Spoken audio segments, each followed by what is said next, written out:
25 से 30% इंग्लिश हर इंसान को आता है, लेकिन दुख की बात यह है कि जितना इंग्लिश आता है हम उसी को यूज नहीं करते। इंग्लिश सीखने के लिए आपको टाइम, मनी, एनर्जी तीनों चीज देना पड़ता है। करोड़पति, अरबपति लोग हैं, अपने बेटे बेटी को सिखाना है तो 1 लाख दे देते चाहिए और मुझे कुछ करना मत पड़े, सीधा पैसा रख और मुझे सीधा पढ़ा। कुछ पर्सन ने कमेंट करके पूछा था कि मैंने कई जगह से स्पोकन इंग्लिश ज्वाइन किया है, यूट्यूब में भी अलग अलग चैनल का ज्वाइन किया, फिर भी मैं इंग्लिश नहीं बोल पा रहा हूँ। इसका क्या कारण हो सकता है? तो इसका 2 कारण हो सकता है। पहला कारण ये तो हो सकता है कि वो जो वहाँ जो टॉपिक पढ़ाया गया होगा या जो भी कॉन्सेप्ट पढ़ाया गया होगा वो ही आपको समझ में ना आया होगा, इसलिए आप नहीं बोल पा रहे हो।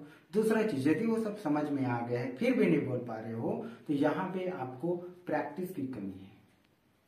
बिना प्रैक्टिस के आप इंग्लिश नहीं बोल सकते। If you want to become fluent English speaker, for that you need to practise more. Without practice English you can't become fluent English speaker.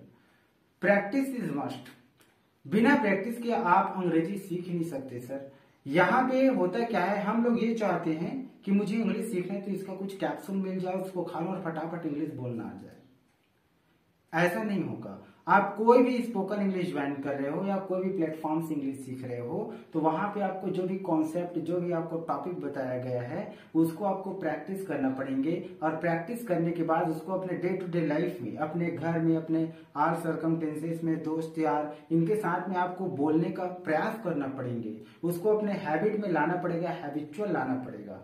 कोई भी जगह से आप सीखे हो, जो भी टॉपिक कॉन्सेप्ट हो आपके दिमाग में आए, तो दिमाग बस में आने से कुछ नहीं होगा। ये जो दिमाग में है उसको यहाँ तक लाना पड़ेगा और यहाँ से यहाँ तक लाने के लिए आपको प्रैक्टिस की जरूरत है। इंग्लिश टोटल प्रैक्टिस की है। देखिए, इंग्लिश सीखने के लिए आपको 2-3 स्टेप फॉलो करना पड़ता है। सबसे पहले कोई भी एकदम फ्रेशर बंदा है, इंग्लिश सीखना चाहता है तो उसके लिए क्या क्या चीज सीखना है, tense, voice, narration, modal of, क्या क्या कॉन्सेप्ट चाहिए मुझे, वो चीज को आप पहले सीखो। अब यदि वो सब चीज सीख गए तो उसके बाद उसका रगड़ के प्रैक्टिस कीजिए, बार बार प्रैक्टिस कीजिए। अब प्रैक्टिस कर लिए उसके बाद भी नहीं आएंगे। प्रैक्टिस करने के बाद सिचुएशन के अकॉर्डिंग या अपने आसपास में या घर में कहीं पे भी हो, उस सिचुएशन के अकॉर्डिंग जो सीखे, जो कॉन्सेप्ट है दिमाग में, उसका यूज करके आप उसको बोलना चालू कर दो। कम से कम 8-10 महीने तक आप रोज कीजिए, रोज इंग्लिश बोलिए, रोज प्रैक्टिस कीजिए। जो कॉन्सेप्ट यूज किए हो ना, जहां से आप सीखे हो उसको यूज करो ना भाई। हम लोग प्रैक्टिस करते नहीं है, उसका यूज ही नहीं करते, बस सीख गया उसके बाद आ जाए या कोई कैप्सूल मिल जाए उसको हम लोग खा ले उसके बाद फटाफट आ जाए। इंग्लिश सीखने के लिए क्या जरूरी है? सबसे पहला उत्तर आएगा पैसा। देखिए, वो पैसा जरूरी है लेकिन सिर्फ पैसे बस से आप अंग्रेजी नहीं सीख सकते। यदि पैसे से ही अंग्रेजी सीखा जाता तो कई करोड़पति, अरबपति लोग हैं, अपने बेटे बेटी को सिखाना है तो 1 लाख दे देते चाहिए, 1 लाख और मुझे कुछ करना मत पड़े, सीधा पैसा रख और मुझे सीधा फटाफट बोलना आ जाए। क्या ये पॉसिबल है?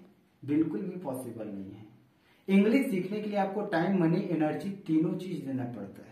कोई भी जगह आप फीस दिए हो, कहीं पे भी आप पढ़ाई की हो, वहां पे आपको जो भी कॉन्सेप्ट सिखाया गया है, बताया गया है, उसको घर में मेहनत करना पड़ेंगे, प्रैक्टिस करना पड़ेंगे और प्रैक्टिस करने के बाद आप उसको बोलने का प्रयास करो ना सिचुएशन के अकॉर्डिंग।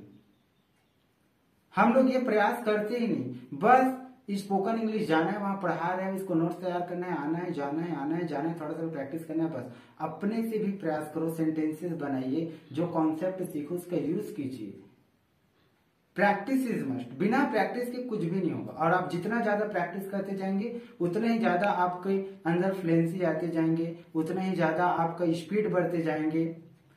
हालांकि शुरुआती में मिस्टेक होगा, गलती होता है, होने दीजिए, क्योंकि शुरुआती में कोई भी इंसान सीखता है तो इस की जगह एम लग जाता है, एम की जगह आर लग जाता है, वो लग रहा है, बाद में इंप्रूव हो जाएंगे, सुधर जाएंगे। लेकिन कम से कम आपको जितना इंग्लिश पता है उसको बोलने का तो हैबिट डेवलप कीजिए, हैबिचुअल में लाइए उसको।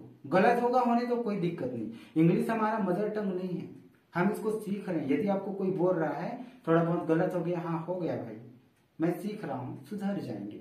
मेरे कहने का मतलब ये नहीं कि आप गलत इंग्लिश बोलो। स्टार्टिंग में जो लोग बिल्कुल जीरो से सीखना चाहते हैं उन लोगों के लिए आप बिल्कुल शुरू से सीखिए, आप शुरू से सेंटेंसेस बोलिए।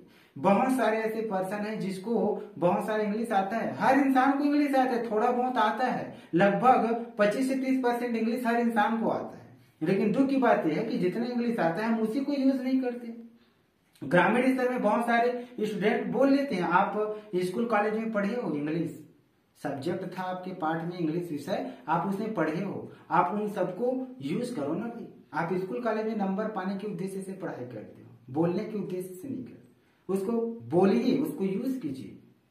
ग्रामीण स्तर में सपोज 2 पर्सन है, बिल्कुल देसी भाषा में बता रहा हूँ, ग्रामीण स्तर में सपोज 2 पर्सन है, एक का नाम है टिटकू, एक का नाम है समारोह। दोनों जा रहे तालाब नहाने के लिए, वही दौरान दिख गया क्या, एक कुत्ता, तो वहां बनेंगे वही तरह कुकुर। उसको आप बोल सकते लुक देयर इज डॉग, वही तरह बिली लुक देयर इज कैट, वही तरह मेचका लुक देयर इज फ्रॉग। ये जो छोटे छोटे सेंटेंसेस से बोली वो आपको पता है। कुकुर बिल्ली मत बोलो, डॉग कैट बोल दो ना। छोटे छोटे सेंटेंसेस जितना आपको आता है उसको यूज करने चालू कर दो, अपना आदत बनाइए, हैबिट बनाइए। यदि हैबिट बन जाएंगे फिर अंग्रेजी आपके मुंह से पूरा चना मुरा जैसे फटाफट निकलेंगे। लेकिन हम लोग प्रैक्टिस की कमी कर देते हैं। तो कोई भी जगह से आप स्पोकन इंग्लिश सीख रहे हो, आपको वहां जो भी कॉन्सेप्ट मिल रहा है उसको घर में बढ़िया प्रैक्टिस कीजिए।